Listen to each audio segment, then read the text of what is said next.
Today we're presenting the award-winning piano line from Kawai, the GL Series. We're going to take a look at the GL10, the 20, and the 30, and compare the sounds, the sizes, and the features, as well as look at some of the technology available. Stick with us.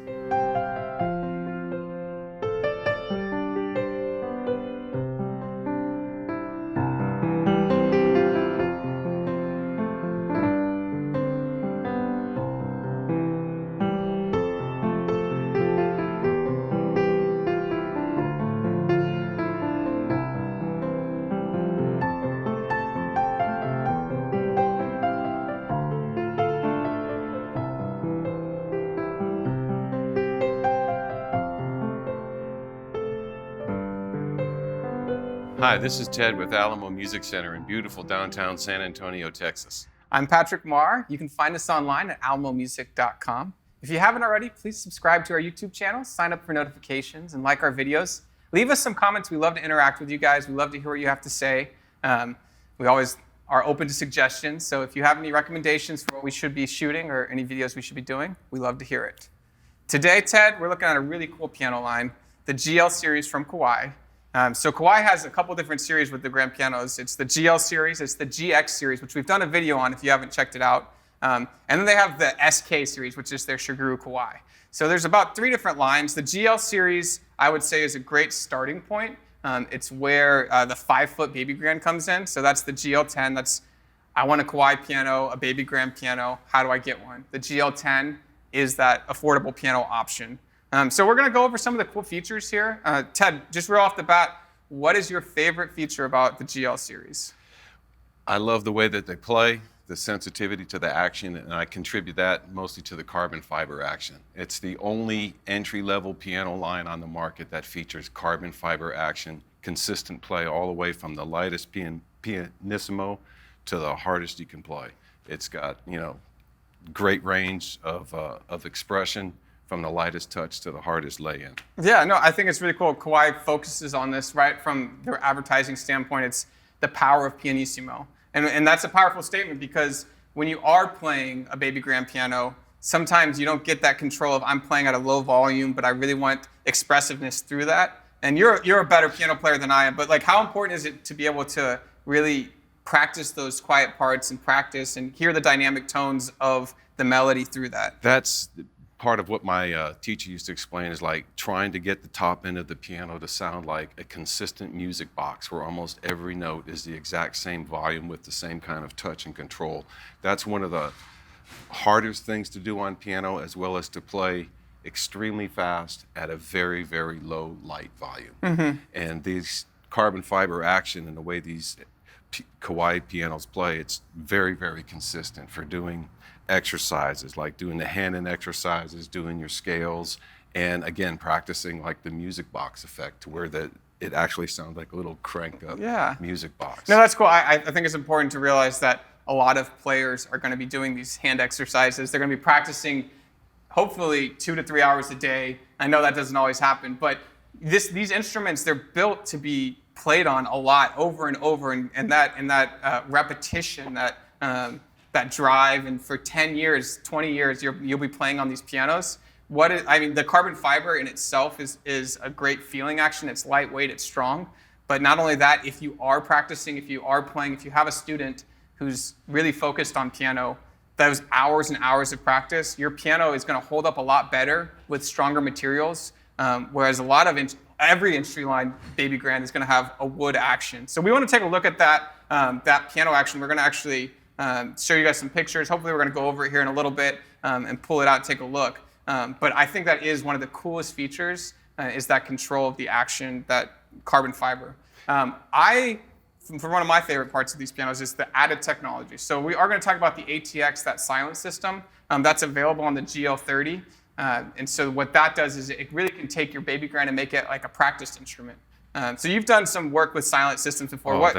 The silent systems were the one thing I dreamed of when I was a teenager because they didn't exist. And the ability to play 24 hours a day, especially on your grand piano without making any noise for the rest of the household. And in a household with 7 people, and a dog. It's hard to find time when you're a teenager and you want to lay in 3-4 hours a day.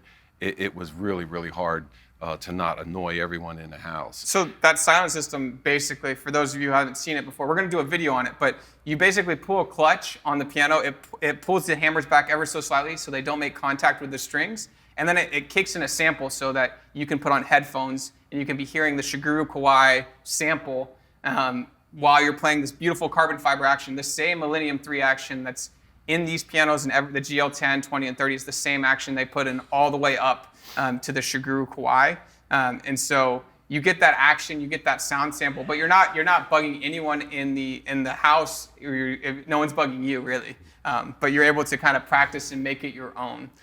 Go into your own world is just the amazing part about it, because as you're practicing, whether in the headphones, particularly in the headphones, you can pay attention to specific passages and nail them down. But when you play the instrument again acoustically, your confidence level in both the response of the piano, the tone and the sound, and how it's going to relay to you as a player is just, that's one of the things that players live for, is to get that response back from the instrument.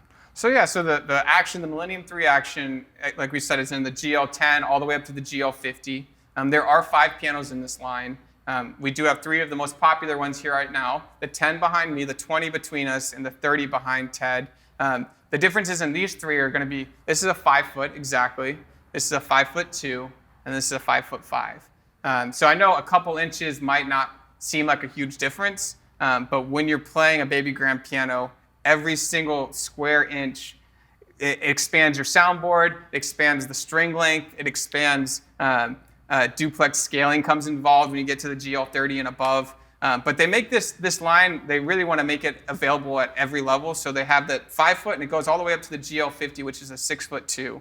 And this is for all the way from a beginner all the way to about an intermediate to an advanced player. It really kind of opens up the arrangement and says, hey, we want to have an affordable baby grand, and then we want to have a true grand, a 6'2", with that really full sound, available at an affordable price point. And I'm sure you've seen over the years, and one thing that's always amazed me is occasionally, it doesn't happen all that often, but rarely, you do see a family come in, a young family with a young student that has never played piano before, and they start off on an entry line grand piano, and it makes all the difference in the world. When someone starts off on a brand new instrument and it's theirs in the first 3 or 4 years, when that kid comes back to look at a bigger instrument, I'm kind of look at your watch, you kind of forget how much time went by, especially when you hear the young ones play. You realize it's been 2 or 3 years and they're just phenomenal players at a very, very young age.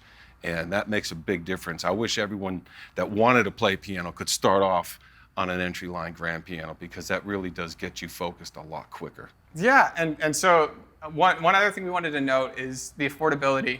The GL10 was originally the only one that was made in Indonesia, and it's very common for bigger manufacturers to have an affordable price point, a lot of times made in Indonesia or in China, where they have a more automated factory that's watched by the company brand. So they set it up, and it's all Kawai employees, and they have a really high-end manufacturing plant, and they have the GL10 available there. But in the last 18 months, they've actually moved the GL20 into that factory. It was very popular because people were like, okay, a 5'2", made in Japan at an affordable price, and just economy of scale, they had to move this one to the Indonesian factory.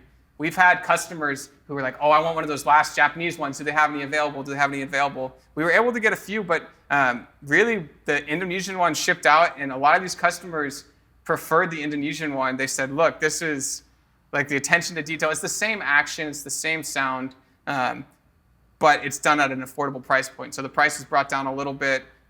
They were able to pump out a lot more. But it's really at that GL30 where you get that Japanese made. GL30, 40, and 50 are made in Japan factory with Kawai, whereas the GL20 and 10 are a little bit more produced at scale at an affordable price range. So they really want to make that break in price point and break in value for you, where you can make that decision.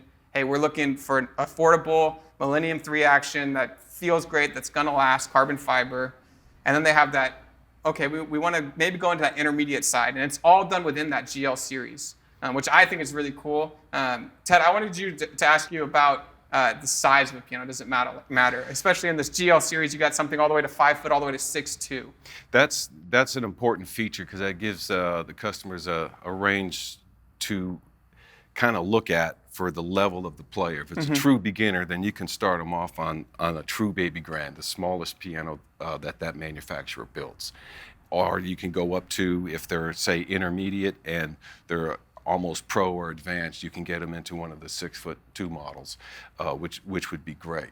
And the idea behind that is that the longer the string, you're going to get a truer tone. And it's going to take more of a soundboard to cover the length of that string. So the larger the soundboard, which is essentially the speaker and the tonality maker along with the string and the bridges on that piano, which is the 2 points where it vibrates, that controls the tone and the overall ability of volume. You can get a lot louder on a grand piano, but the notes don't change. Yeah. They're still the same notes. You still play, you can rehearse on a small one, and then when you go play on a larger one, a lot of players realize I need to hold back on these louder passages. That's the one thing I noticed. I rehearsed on an upright piano to go play a concert grand piano, and you need to spend at least a number of hours, if not a day or so, on a concert grand before you actually do anything like perform on that piano for an audience or record a passage on it. And so, yeah, it does make a difference, and it's something that the players adjust inside. And again, the concept of whether it's a small piano or a large piano basically affects, the tone generator and the volume, which is pretty much the speaker of the instrument. But at the same time, any piano manufacturing facility, the plant, has nothing but raw materials. That's wood and steel going into the back end, and these coming out the front end. And that's no matter where they're built, and the attention to detail has to be there. I mean, in this day and age, if you're making a product that doesn't cut the mustard, it doesn't take long before you're gone. These guys have been making pianos for like 90 years, I think. And so they make a phenomenal instrument, but the beautiful part about these entry-line GL series Kawais is that they have this carbon fiber action, which means they all play consistently the same. You spend 20 hours on this, it's like spending 20 hours on a larger piano. It's not, the action's not going to be any different. The response will be different. So it does take the player a little bit of a touch adjustment, but they usually get it within a number of passages. Yeah, it's very cool. So again, this is the GL series. They all have that Millennium III action. They're all going to be a great baby grand for a beginner or an intermediate. We just wanted to compare these for you guys. We're going to now switch over to showing you guys what they sound like. We're going to have Ted here play them. Let us know if you can hear any differences. Again, there is that string length and that soundboard difference. Let us know what you can hear and if it sounds different for you guys.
Ted, that was wonderful, wonderful playing.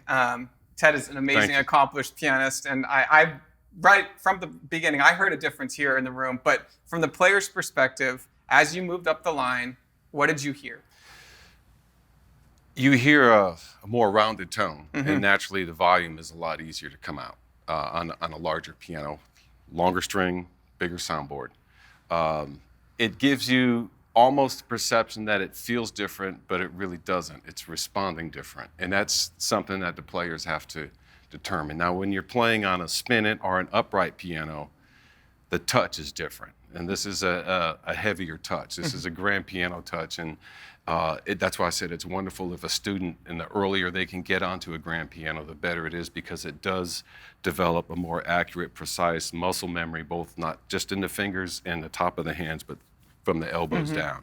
And you can feel the difference, the response of the piano to the tonality, and you can feel the difference from one to the other. And preferably, I like the longer the string, the bigger the soundboard, the more inspiring that instrument is going to be to play. Yeah, I think it's really important we hadn't touched on this yet, but that difference between a grand piano and an upright piano, if you think about the key length in itself, you think about a tool. So if you needed leverage to do a job, would it be easier to have a small tool to prop up, or a bigger tool to have more precise motion? Right. And that longer tool is the longer key, that wooden key in a grand piano versus an upright piano. You also have gravity on your side when you're working with the hammers. An upright hammer is striking back and forth. It's all mechanical. With a grand piano, the hammer strikes and then falls, and gravity's falling. That's why people say you can move faster on a grand piano. And one of those reasons why piano teachers, if you have the resources, if you have the space for a grand piano, they always recommend, really, if you're going to advance your playing, go towards a grand piano.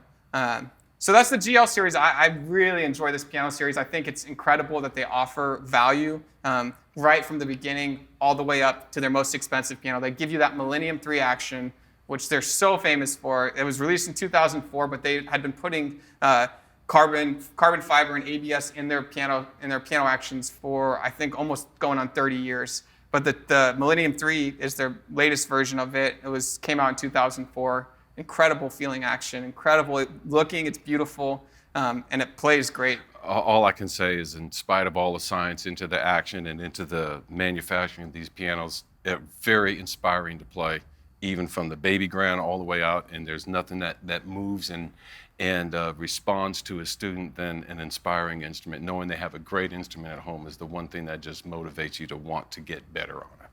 Yeah, well, thank you guys again for watching. This is the Kawai GL Series. It's an award-winning piano line. In 2016, it was selected as the best piano line on the market. And I don't think there's been any piano lines that have been released since then, but they did select this GL Series as the pinnacle of piano lines on the market. So really a cool accomplishment from Kawai. If you guys haven't played one, we really recommend you guys trying it out. That Millennium III Action is something I think anyone should try before buying a piano. It's amazing, amazing. But thank you guys for watching. We're Alamo Music Center. Ted Barcelou, I'm Patrick Marr. You can find us online at alamomusic.com. If you're ever in Texas, come see us. We're in San Antonio. Thank you guys for watching. Subscribe to our YouTube channels, like our videos, sign up for notifications, and leave us some comments. We love to interact with you guys. Thanks for watching. Thank you.